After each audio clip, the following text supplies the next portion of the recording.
teléfonos en modo de vibrar o apagarlos para no interrumpir la sesión.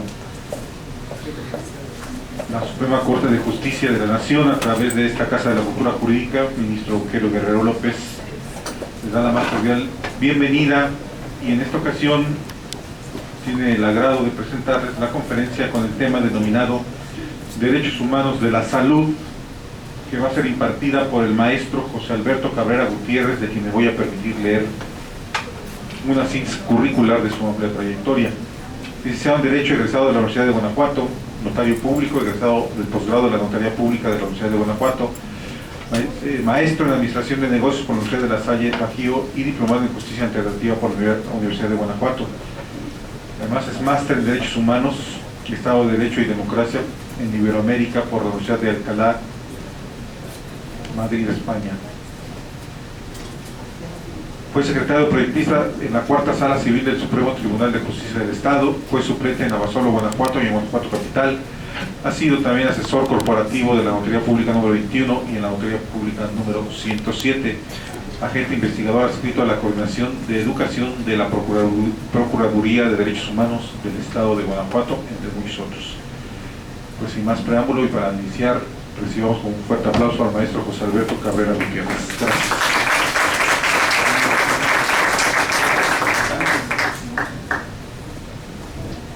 Sean bienvenidos todos ustedes.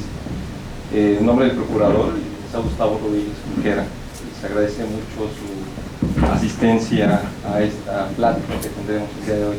Sería muy ambicioso en un par de horas agotar todo el tema del derecho a la salud, pero estaremos dando algunas herramientas que nos puedan ser útiles. ¿Todos son abogados los que están aquí o hay alguien que no sea abogado? Ok, muchas gracias.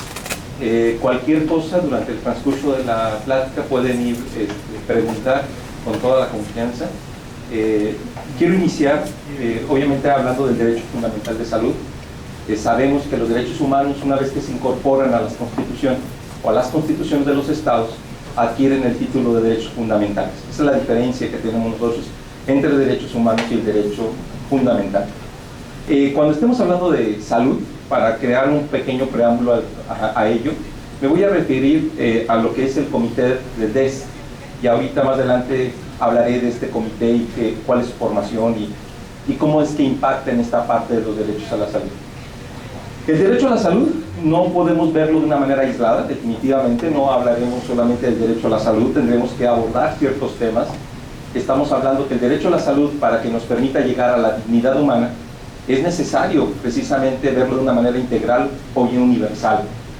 Es necesario ver que no habría derecho a la salud si no tenemos acceso al agua, no tenemos condiciones sanitarias, estaremos hablando de una vivienda digna, hablaremos también de condiciones de trabajo seguras y sanas, medio ambiente sano y obviamente alimentación nutritiva. Es decir, el derecho a la salud, de acuerdo al comité de DES, no están de una manera aislada. Sería absurdo hablar de derechos humanos, del derecho a la salud de una manera aislada.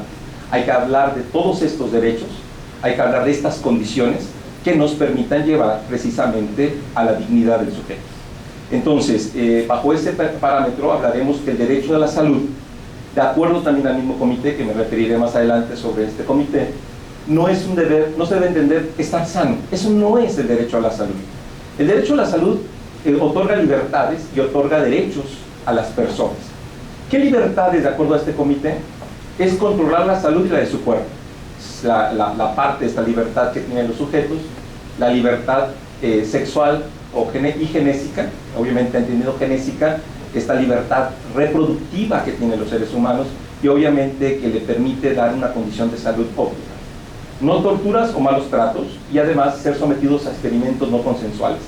Y por ahí hablaremos un poquitito, no es el tema de hoy, lo que es bioética. El derecho, obviamente, gozar de un sistema de protección de salud, y estamos hablando de todo un sistema de protección de salud. Reitero entonces, hablar de salud es hablar precisamente de una manera universal, integral, interdependiente de todos los derechos humanos. ¿Sí? El derecho a la salud, de acuerdo al comité, precisamente es disfrutar de toda una gama de facilidades, bienes, servicios, y encontramos aquí la clave fundamental de la plática. condiciones necesarias para alcanzar el más alto nivel posible de salud. ¿Quién va a permitir dar las condiciones necesarias para alcanzar el más alto nivel de salud? Pues es precisamente el Estado. El Estado no te va a definir la dignidad, ni te va a decir qué es lo que, cómo puedes alcanzar la dignidad del ser humano. El Estado te va a crear las condiciones, precisamente para que encamines el desarrollo de la dignidad. Pero no solamente es voluntad del Estado, sino también es parte de cada uno de nosotros, al momento de estar en esta participación de los derechos humanos, crear las condiciones adecuadas, precisamente que nos permitan dirigir a lo que es este derecho de salud. Esto es obviamente lo que señala el DES, condiciones adecuadas. Pero viene la pregunta, ¿cuáles son las condiciones adecuadas en el derecho a la salud? Y en este sentido tendremos que hablar que los derechos humanos tienen una forma de interpretación básica que es precisamente la universalidad de los derechos humanos. La universalidad de los derechos humanos, cuando se quieran interpretar, tendremos que hablar del contexto social donde se vuelve el sujeto. No es lo mismo hablar de condiciones de salud a una persona que vive en zonas urbanas, a personas que se viven en cuestiones rurales, o hablar en situaciones de grupos indígenas. Es decir, el contexto es una forma de interpretación de acuerdo al principio de universalidad de los derechos humanos. No sé si aquí me estoy dando a entender o estoy ahorita un poquito perdido con ustedes. ¿Vamos bien entonces? Ok. Hablaremos del marco jurídico. Es importante hablar de este marco jurídico y sobre todo que se lleven estas herramientas en cuanto al marco jurídico del derecho a la salud. Primeramente, está contemplado en la Declaración Universal de los Derechos Humanos, declaración que obviamente surge después de la Segunda Guerra Mundial y que nace precisamente con la ONU. La declaración es de 1948, la ONU es de 1945. 3 años duró la ONU en hacer esta parte de la Declaración de los Derechos Humanos, y precisamente en su artículo 25 nos señala que tenemos un nivel de vida adecuado que le asegura, así como a su familia, a la salud. Este es el fundamento principal en la Declaración Universal de los Derechos Humanos, el derecho que se encuentra en esta parte de la salud. ¿Qué otro fundamento legal tenemos? Tenemos el fundamento más importante, precisamente, de este derecho a la salud, y le voy a llamar yo, para abreviar, derechos sociales. Es decir, cuando me estoy refiriendo yo al Pacto Internacional de Derechos Económicos, Sociales y Culturales, yo estaré hablando de derechos sociales, a eso me estoy refiriendo. El Pacto Internacional de Derechos Económicos, Sociales y Culturales, llamado PIDES, es precisamente el fundamento principal de este derecho social, que es precisamente el derecho a la salud. Ok, el pacto surge precisamente hasta 1966, donde se vio la necesidad precisamente de crear las condiciones de vida adecuadas en relación con la dignidad del sujeto para que pudiera desarrollar todas sus capacidades. ¿México forma parte de este pacto? Sí, sí forma parte de este pacto, y obviamente este pacto lo firma y lo ratifica en 1981. Si ustedes ven, tenemos un tiempo muy pequeño, somos muy jóvenes en esta parte de hablar de haber firmado y ratificado. Recuerden que los pactos y tratados internacionales se ratifican por el Senado de la República. Entonces, si hablamos en tiempo, es algo que es novedoso en virtud de cómo avanzan los sistemas internacionales. El comité del DES, ¿cuál es la diferencia? ¿Cómo es que se da este nacimiento también del comité? Cuando se firman tratados internacionales o instrumentos internacionales, es posible que a través de las Naciones Unidas o del sistema interamericano de derechos humanos que tenemos, se creen comités que vayan siguiendo la efectividad del pacto. O sea, es decir, no se trata solamente de, ya lo firmé y qué bien me quedó la firma y ahí que se quede. No, es necesario, y sobre todo por la importancia de este pacto, que estamos hablando de derechos económicos, sociales y culturales, que precisamente existe un organismo internacional que supervise este funcionamiento del pacto dentro de todos los estados miembros que obviamente integran el pacto.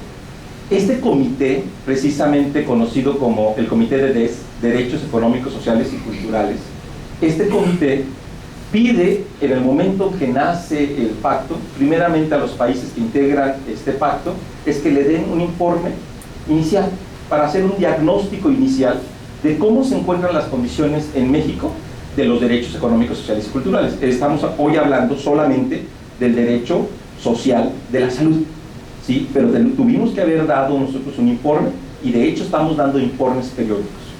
¿Cuál es la importancia del DES? ¿Cuál es la importancia del comité del DES? Que ellos emiten opiniones generales sobre ciertos aspectos que ven relevantes dentro del desarrollo y la aplicación precisamente de los derechos económicos, sociales y culturales.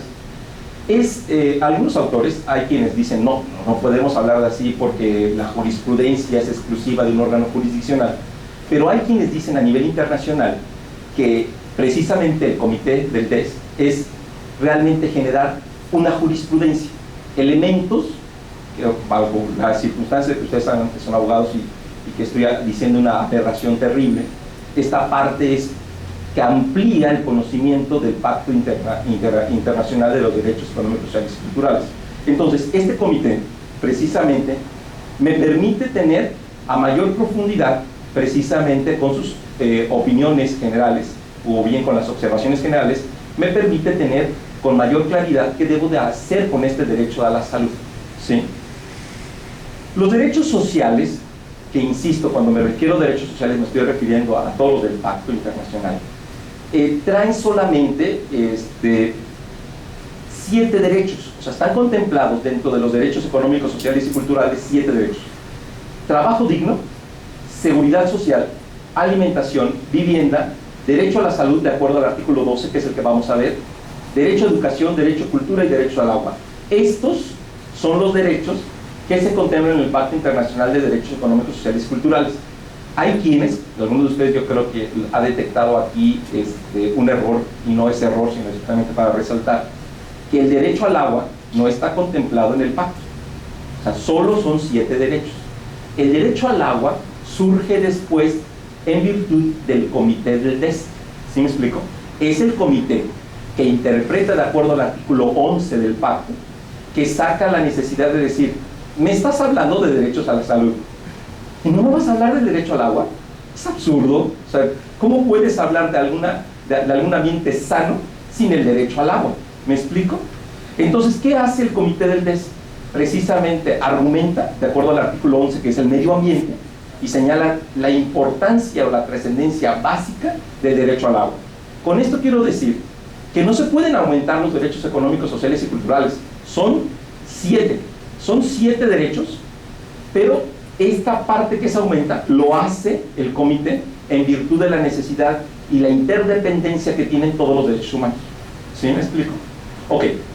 ¿México firma el pacto simple y llanamente? No.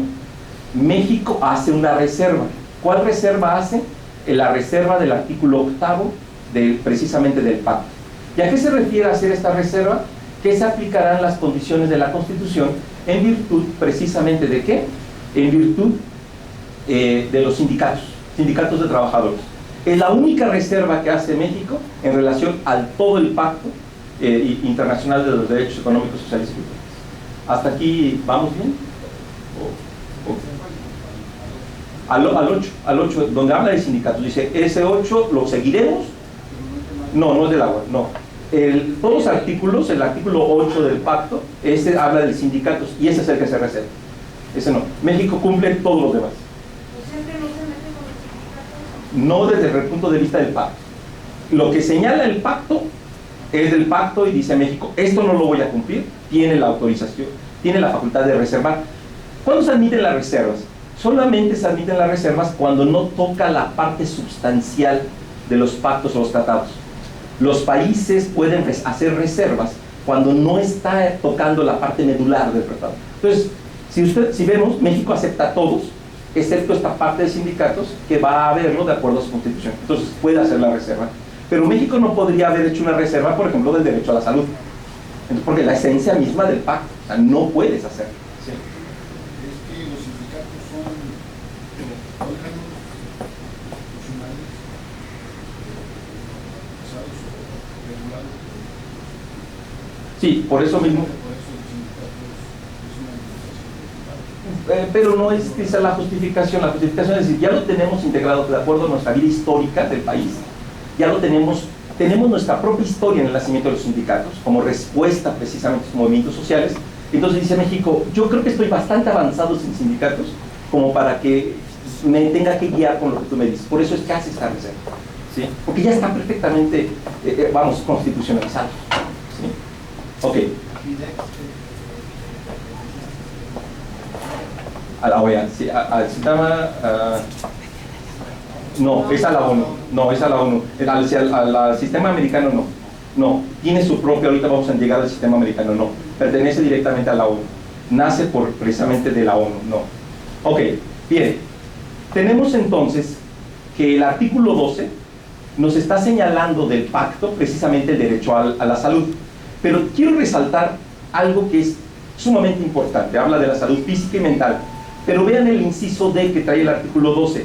La creación de condiciones que aseguren toda la asistencia médica y servicios médicos en caso de enfermedad. Está hablando entonces de condiciones, crear condiciones. Sobre todo tenemos que tener en cuenta que nosotros somos un país en desarrollo.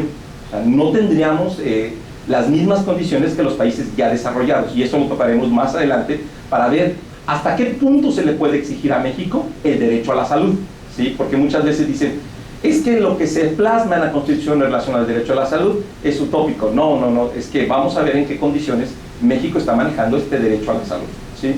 Bien, y ahora sí hablamos de la OEA, precisamente de la Convención Americana de Derechos Humanos, que es el Pacto de San José que hacemos los estados, obviamente en Latinoamérica. Pero en esta convención, en el Pacto de San José, no se habla precisamente de qué, de los derechos sociales, entendiendo los derechos sociales, insisto, económicos, sociales y culturales. No habla de derechos sociales, pero sí habla precisamente de un principio de progresividad, principio básico incluso consagrado en la Constitución, el hecho de que el derecho social precisamente sea progresivo. Lo que ya se haya avanzado, pues obviamente se sigue hacia adelante, no podemos dar marcha atrás en la regresividad. Pero en el protocolo de esta convención en 1988 ya se habla precisamente, en el protocolo de San Salvador, se habla precisamente y se reconocen los derechos sociales. Es hasta lo que es el protocolo de San Salvador donde se puede hablar de los derechos sociales y el derecho a la salud. Entonces, si recapitulamos, estamos hablando de que tenemos la Declaración Universal de los Derechos Humanos, estamos hablando del Pacto Internacional de los Derechos Económicos, Sociales y Culturales, hablamos del comité, obviamente del DESC, y hablamos precisamente ya a nivel de América sobre esta convención y este protocolo que nos va a dar la pauta y el instrumento a nosotros como abogados precisamente de fundamentar el derecho a la salud, ¿sí? Ok. El derecho a la salud, precisamente de acuerdo al Pacto de San José, precisamente, habla precisamente del artículo 10 del derecho a la salud, y se habla de un nivel de bienestar físico y mental, y vuelve a repetir esto. Habla también de la atención primaria de la salud, ¿sí? Todos los individuos están sujetos precisamente a la salud de la jurisdicción, y la total inmunización precisamente de las principales enfermedades. Esto nos trae el artículo 10. Habla precisamente de la prevención y tratamiento de enfermedades endémicas, profesionales y otras de otra índole, la educación a la población sobre esta parte de los problemas de salud, y la salud en grupos de más altos riesgos. Entonces, esto es lo que trae precisamente ya el protocolo de San Salvador. Aquí viene una situación. ¿Qué derecho priorizar? ¿Priorizamos los derechos civiles y políticos o se deben de priorizar los derechos económicos, sociales y culturales? Entendiendo los derechos civiles y políticos como nuestra libertad de expresión, libertad de petición, nuestro derecho a votar, ser votado, ¿cuál priorizamos? ¿A cuál le damos prioridad? Según la Constitución, civiles y políticos, ¿qué opina? ¿Le daremos prioridad a los civiles y políticos? La salud. Entonces estaríamos hablando de los derechos económicos, sociales y culturales. ¿Serían esos los que debemos de priorizar? Bueno, de acuerdo a la indivisibilidad, ninguno. Es decir, ambos tienen que irse de la mano. No puede un Estado hablar de derechos aislados. En materia de derechos humanos tienen que tener una visión holística de los derechos humanos. ¿Sí? No se puede priorizar ninguno de ellos. Todos se sustentan y se relacionan entre sí. Recuerden que todos van dirigidos a la dignidad humana. Y en ese sentido no puede decir, vamos a priorizar los derechos civiles y culturales, o vamos a priorizar los derechos civiles y políticos, o los derechos económicos, sociales y culturales. No, porque unos y otros son indivisibles. Tenemos que verlo de esa manera, ¿sí? Bajo este argumento, entonces, para priorizar, tenemos que hablar precisamente de la Declaración Universal de los Derechos Humanos. Y fíjense bien, el artículo 28, porque obviamente es el fundamento de lo que yo les estoy señalando en cuanto a priorizar, el artículo 28 dice todos los derechos por igual. Ese es el fundamento precisamente para que si hay un argumento donde quieran poner jerarquías en los derechos humanos, no hay jerarquías en los derechos humanos, son indivisibles, interdependientes, universales y progresivos. Estos derechos precisamente se deben de avanzar de manera igual, todos de una manera igual, porque existe una conexión directa. ¿Cuál es el fundamento jurídico? El artículo 28 precisamente de la Declaración Universal de 1948. También, si nos vamos a analizar los preámbulos de ambos pactos, el de derechos civiles y políticos y el de derechos económicos, sociales y culturales, ambos hablan precisamente de la dignidad humana. Esto es lo más importante. Y fíjense lo que señalan. Se creen condiciones que permitan a cada persona gozar de sus derechos económicos, sociales y culturales, tanto como de sus derechos civiles y políticos. Al hablar entonces de que no hay prioridad en esta parte de los derechos, estamos hablando de que todos deben de avanzar igual, y lo dice precisamente los preámbulos de este pacto, ¿sí? El principio de indivisibilidad precisamente lo trae la Convención de Viena, la Declaración de Viena en 1993, que es fundamental para entender la interpretación de los derechos humanos. Yo creo que han escuchado hablar ustedes de lo que es la Pacta Sunt Servanda. Precisamente esta parte de la Pacta Sunt Servanda es que no podemos interponer una normatividad interna en el desconocimiento de un derecho internacional. Y además nos habla precisamente de que debemos de hablar de la indivisibilidad precisamente de los derechos. O sea, todos tenemos que verlo como un todo. Hablemos un poquito de esta parte de la indivisibilidad. El hablar de una indivisibilidad es que todos tienen el mismo rango, es decir, son tan importantes los políticos, civiles, sociales, económicos o culturales. Esto es una visión holística de todos los derechos, y obviamente así tendríamos que ver precisamente el derecho a la salud. Los derechos humanos son una unidad y no podremos jamás jerarquizar. Cuando estemos hablando de derechos humanos no podemos decir, es que sin la salud no somos nada. Bueno, si tampoco sin la vivienda, sin el agua, sin este derecho a votar. Esta es parte de que va dirigido ¿a dónde? A la dignidad del ser humano. ¿Qué es lo que se está pidiendo precisamente al Estado? Políticas públicas que hablen precisamente de una política educativa, laboral, productiva, agrícola, y que vayan precisamente llevando de la mano este derecho tan importante como es el que estamos marcando, el derecho a la salud. Y obviamente esto me va a permitir precisamente el desarrollo pleno de la persona. ¿Qué es lo que se pretende cuando hablamos de dignidad? Como les dije al inicio, no que el Estado me defina qué es digno y qué no es digno. No es que alguien le pueda dar o otorgar dignidad a un sujeto. El Estado lo que va a hacer es precisamente crear las condiciones adecuadas para que el ser humano se desarrolle en su totalidad y en su integridad en cuanto a su dignidad. Y la dignidad precisamente es ese valor espiritual y moral que tiene el ser humano, de saber quién es, y también el seguimiento del respeto hacia los demás. Esta parte del desarrollo de la dignidad es la parte fundamental precisamente de los derechos humanos. Vamos a hablar, y quiero sacaros esto del contexto, cuando hablemos de indivisibilidad, en los países en desarrollo. ¿Qué hacemos con los derechos a la salud? O sea, ¿cómo podemos exigirle al Estado precisamente que vaya enfrente o vaya arriba de todos los demás derechos el derecho a la salud? No podríamos exigirlo de esta manera. No podríamos exigirlo, ¿por qué? Porque tenemos que primero implementar políticas públicas para erradicar la pobreza. Esa es la primera parte que debemos ir trabajando, ¿sí? La pregunta también sería, ok, se habla de erradicar la pobreza, pero ¿con qué empezamos de todos los derechos? ¿Cuál de todos los derechos empezamos? ¿El de educación? ¿El de salud? ¿El del trabajo? ¿cuál empezamos? Precisamente esto es lo que viene en la respuesta, es comienza por el mínimo de los derechos de todos, o sea, darle las condiciones mínimas que deba de tener el ser humano precisamente para desarrollar su contexto. Y entonces, ¿qué pasa cuando nos vigilan a nivel internacional?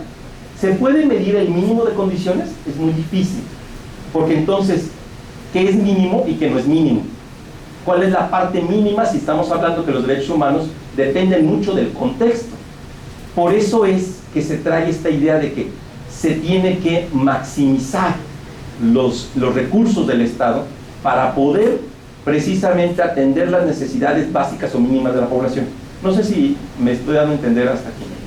Entonces, ¿qué es lo que van a buscar por parte de nosotros, los organismos internacionales? Que nuestros recursos hayan sido de tal manera maximizados, precisamente ¿para qué? Para poder desarrollar esta política social, y en este caso que nos está ocupando precisamente el derecho a la salud. Eso es lo que está buscando, la maximización. No sé si ustedes estén enterados de que se está cambiando ya el sistema de presupuesto, o cómo es que los organismos públicos están dando ya información hacia lo que gastan en su presupuesto. No sé si ustedes estén enterados que está cambiando esta política en cuanto a cómo se miden ahora las metas, ¿sí? Obviamente en el 2008 sale una ley precisamente de contaduría, y que obviamente exige a los órganos ya no solamente decir hiciste tantas actividades, construiste tantas carreteras. No se miden ya las metas de esa manera, ahora se están haciendo de una manera no cuantitativa, sino cualitativa. Las carreteras que hiciste tienen el impacto que esperabas, la actividad que estás desarrollando tiene el impacto. Eso es maximizar recursos. Ya no se miden precisamente por lo cuantitativo, sino que ahora se está exigiendo que vayan hacia lo cualitativo.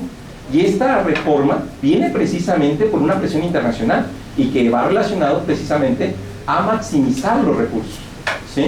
Hasta, sí, díganme. ¿El Estado mexicano realmente le hace caso a las minimizaciones o maximizaciones, a las recomendaciones y órdenes en algunos casos a los organismos internacionales como la Corte Interamericana de Derechos Humanos? Sí, hay varias cosas que usted menciona. Lo primero es, ¿se deben de crear las condiciones mínimas para el derecho a la salud? Sí. ¿Las está haciendo México? Sí. Porque estamos mandando estos informes precisamente en la salud, en cómo vamos avanzando. Por ejemplo, ya no tenemos poliomielitis, que es un avance importantísimo dentro de México. Les digo que sí estamos y sí seguimos las observaciones que nos hacen a nivel del comité del DESC. Sí las seguimos, porque de eso depende que sigamos participando de políticas económicas a nivel internacional. Es decir, ¿cómo bajamos recursos internacionales a México si no estamos cumpliendo? Hoy, por ejemplo, tenemos una cuestión de salud, por ejemplo, 0 infecciones en el 2015 para niños recién nacidos de madres infectadas con VIH o SIDA. Entonces México se comprometió que no va a haber un solo niño que haya nacido en el 2015, hasta el 2015, porque de eso dependen los recursos que siga aportando a nivel internacional el Banco Mundial a México. Entonces, claro que debe de ir siguiendo, claro que debe de ir consintiendo estas actividades. Okay, eso es por una parte. Por otra parte, México le hace caso a la Corte Interamericana de los Derechos Humanos, o las resoluciones de la Corte Interamericana, sí. De hecho, hace poco la Suprema Corte de Justicia se acaba de pronunciar a ello.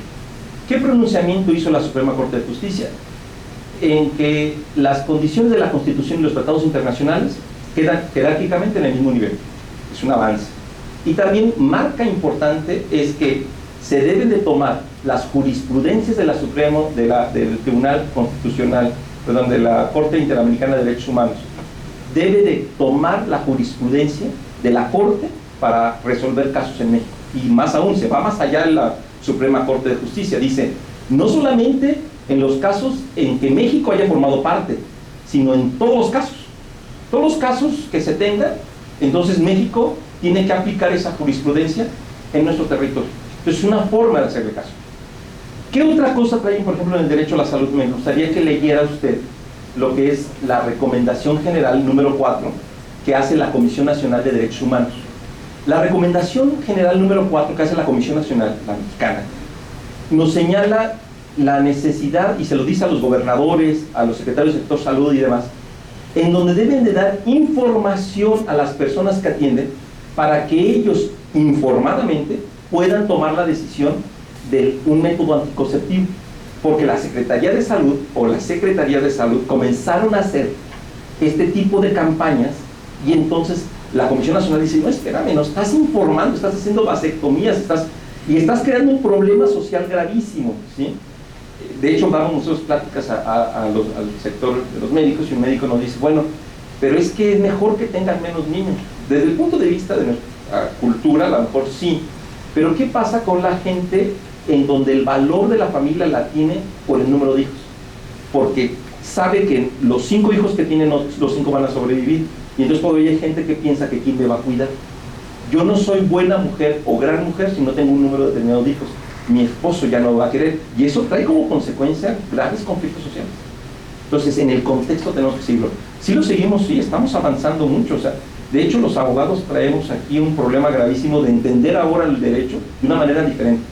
Decía aquí el licenciado, que antes nos decían los maestros, si no sabes obligaciones, no sabes derecho. Y ahora dicen, si no sabes derechos humanos, no sabes derecho. ¿Verdad, licenciado? Sí, diga. Sí, varios casos, sí. Justamente donde ponen la igualdad tanto en los derechos humanos, plasmados en la Constitución como en las convenciones. Los tratados, los derechos humanos tienen igualdad tanto los plasmados en la Constitución como en las convenciones o tratados internacionales. Justamente el día 2 y 3 de septiembre se establecen 2 sesiones donde se echa marcha atrás por parte del Pleno de la Suprema Corte. ¿Marcha atrás en qué? En cuanto a la jerarquización, o sea, ya no había jerarquización, era una interpretación conforme a la Constitución y a los tratados internacionales. Entonces dice el Pleno, no, espérame, aquí primero es la Constitución, ¿sí? Entonces a eso se refiere mi pregunta, ¿no? O sea, la Corte dijo que estaba en principio pro homine o pro persona, aplicable por el tratado o la Constitución. Entonces yo creo que aquí no existe que esté más o menos. La Constitución está aceptando los tratados internacionales en la misma jerarquía. ¿Bajo qué principio? Pro homine o pro persona. Entonces, incluso marca más la Suprema Corte de Justicia, porque entonces comienza a lanzar protocolos de aplicación.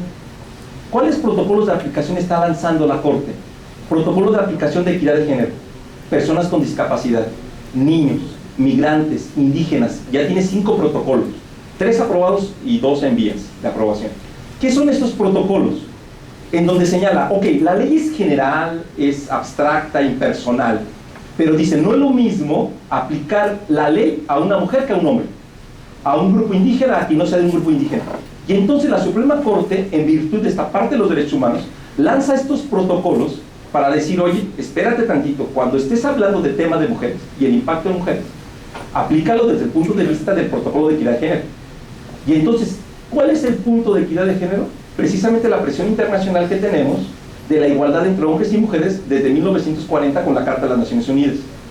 Cuando la Suprema Corte pronuncia esto, sin más no me equivoco, deja fuera de esta discusión el artículo 7 y 8 en relación con las cuestiones electorales, libertad de expresión y de prensa, cuestiones electorales. Deja a un lado que mucha gente dice es contra los derechos humanos, que sería cuestión de discutirlo. La ley precisamente deja a un lado lo que es la ley de anticipada, no, es cuando se expropian los bienes del delito, la extinción de dominio, no se mete tampoco a hablar de ello, y cuestiones religiosas en cuanto al voto.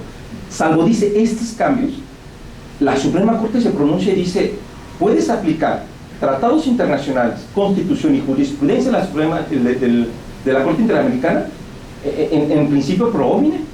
Yo no creo, desde mi punto de vista, no creo que se haya dado marcha atrás en nada. Pues yo considero que sí, hermano, no solamente en cuanto al principio pro homine, sino en cuanto a la progresividad de los derechos humanos. Sigue manteniéndose la progresividad. Porque justamente ven el caso del arraigo. Dice, nosotros tenemos en la Constitución el arraigo, o sea, es preferente a cualquier derecho humano, o sea, en contra del arraigo contemplado en un pacto internacional, ¿no? Sí, por eso la Corte ahí fue muy clara que en esos temas no iba a meterse, pero si sacamos todos los demás asuntos que hay en juzgados, todo lo demás, el universo de los asuntos que se discuten en juzgados, esos asuntos son los menos. Hablando de todo lo que se ha avanzado en materia de derechos humanos. El hablar de arraigo, voy de acuerdo, es discutible, no tendríamos una opinión al respecto, pero si usted ve el universo de asuntos que tiene los juzgados en ese sentido, pues obviamente es mucho más asuntos que estos asuntos que reservó México para no meterse. Vamos, es parte de un sistema de progresividad. Al final de cuentas ya le dio claridad a todos los demás para que se aplique el control difuso, obviamente el control concentrado de convencionalidad, que le permita a los juzgadores tener mucho mayor orden de aplicación. Y le platico un asunto que decía la ministra Olga, ¿no? Llegaba y le decía a los magistrados que un asunto, hablando de equidad de género, dice, a ver, llega hasta la Suprema Corte de Justicia de la Nación un asunto que pudieron haber resuelto ustedes desde la vista de los derechos humanos y de equidad de género. Cuando el asunto estriba en una renuncia que hace una mujer que está embarazada y renuncia a su trabajo un mes antes de dar a luz. Y en esa renuncia entonces está renunciando a sus 6 semanas antes, las después, la lactancia. Está firmada, o sea, nadie niega que hay una firma de la mujer, la firma está ahí en un convenio de renuncia entre el patrón. Pero entonces, la renuncia a su trabajo lo puede hacer sin problema, es una parte de terminar la relación laboral, porque hay una voluntad de terminar. No está renunciando al derecho al trabajo, está renunciando precisamente a esa relación laboral que no tiene aquí esa parte. Y entonces dice la ministra, dice, señores, ¿quién en su lógica podría decir que una mujer que va a dar a luz va a renunciar a su asistencia médica? Señores, desde el punto de vista del equidad de género, esa renuncia no era válida, porque se ve que fue presionada para que hiciera este tipo de situaciones. Y entonces, aquí lo que debemos de tener es que la Suprema Corte, si bien se reservó esos asuntos, en todo lo demás hemos avanzado.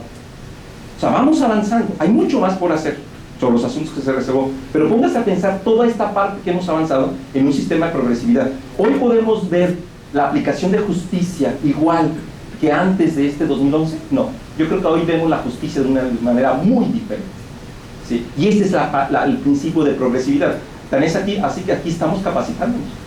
Bueno, es una de las condiciones que estableció la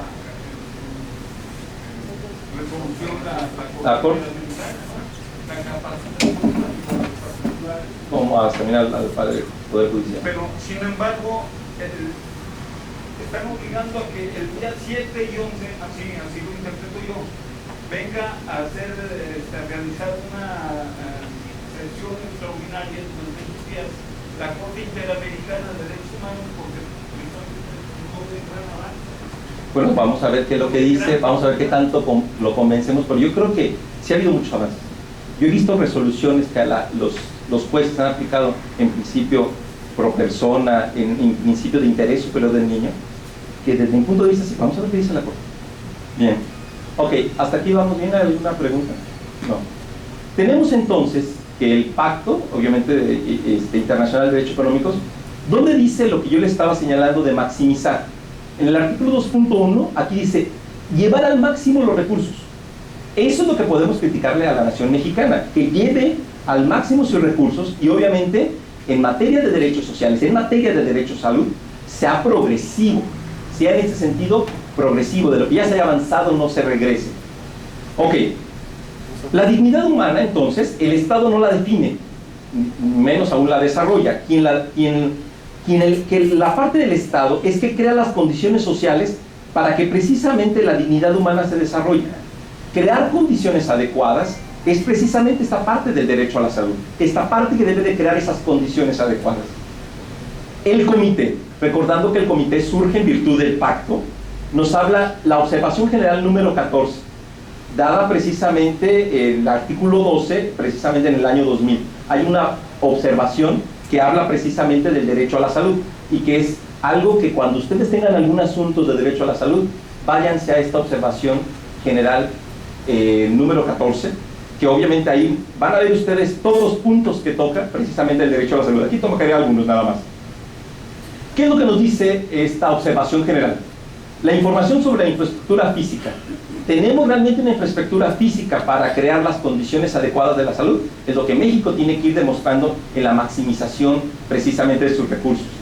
Habla de una información por edad, género, clase social, etnia, ubicación geográfica sobre los recursos humanos. ¿En qué condiciones está la población mexicana hoy? ¿Cómo está la mortandad? ¿Qué pasa con los niños que están muriendo? ¿Qué pasa con las mujeres que están muriendo en cuestiones de parto? Y entonces todos estos datos se los tenemos que informar precisamente al comité, y es quien hace esta observación precisamente de ver esas condiciones cuando se hagan planteamientos en la maximización de los recursos. La información sobre la población. Hoy recuerden que México goza, de acuerdo al censo 2010, de 112 millones de mexicanos. Y precisamente, si ustedes lo comparan, que en 1810 solamente había 6 millones de mexicanos, lo cual complica la maximización de los recursos, ¿sí? Ok, ¿qué pasa además? Información en cuanto a los materiales y equipos, es lo que nos dice la observación general. ¿Cómo estás en materiales y equipos? ¿Qué pasa con las condiciones? ¿Estás satisfaciendo las necesidades precisamente de la población? ¿El derecho a la salud es gratuito? No, no hay que confundir. El derecho a la salud no es gratuito. México tiene que hacer accesible precisamente este derecho, pero no se habla de una gratuidad. Se habla de que tengas la oportunidad, de acuerdo a tus condiciones de vida, de acceder precisamente al derecho a la salud. Para que podamos entender esta parte, quisiera traer a ustedes una clasificación dogmática, que es lo que me va a permitir interpretar el derecho a la salud. ¿Cuál es esta interpretación dogmática? La clasificación de los derechos humanos pueden ser de acuerdo a su función y de acuerdo a su estructura. De acuerdo a su función, hay derechos de defensa, que son los derechos civiles, de construcción de procesos democráticos, que son derechos políticos. El derecho a la salud, de acuerdo a la función, es satisfacer las necesidades básicas, volviendo a hacer el hincapié, maximizando los recursos. Esto nos tiene que dar la idea precisamente cuando aleguemos en algún juicio el derecho a la salud. Es estas condiciones mínimas o básicas que se deben de satisfacer precisamente en el derecho a la salud. ¿En relación a qué? A la función del derecho a la salud. En cuanto a su estructura, tenemos que existen los derechos de defensa, pero que el derecho a la salud es de prestación. Es lo que el Estado debe de dar en condiciones de prestación a la población, precisamente en un sentido estricto. Esto lo tenemos que señalar precisamente en la interpretación. Si ustedes entonces de aquí se van sabiendo que el derecho a la salud tiene una función en cuanto a satisfacer las necesidades básicas, entendiendo el derecho a la salud desde un punto de vista integral de los derechos humanos, y que es de prestación, que es el Estado el que te tiene que poner las condiciones precisamente para satisfacer el derecho a la salud, ¿sí? Esta parte nos va a servir mucho para la interpretación del derecho a la salud. No sé si de aquí tengan alguna pregunta. ¿No? Bien, la estructura. Precisamente la estructura tenemos el titular, somos toda la población. ¿Quién es el obligado? Precisamente el Estado. ¿Y cuál es el contenido del derecho a la salud? Que demostremos que estamos satisfaciendo las condiciones mínimas necesarias, básicas de salud. Y entendiendo que la salud va más allá en sentirse sano, es decir, están las condiciones donde yo, individuo, puedo desarrollar en pleno mi dignidad. ¿Sí? Esta es parte del contenido del derecho a la salud. El contenido mínimo, precisamente lo pueden encontrar como contenido mínimo, contenido básico, niveles esenciales, obligaciones básicas, siempre en el sentido de maximizar los recursos. Ok, a nivel nacional, ¿cuál es el soporte a nivel nacional que tenemos para hablar del derecho a la salud?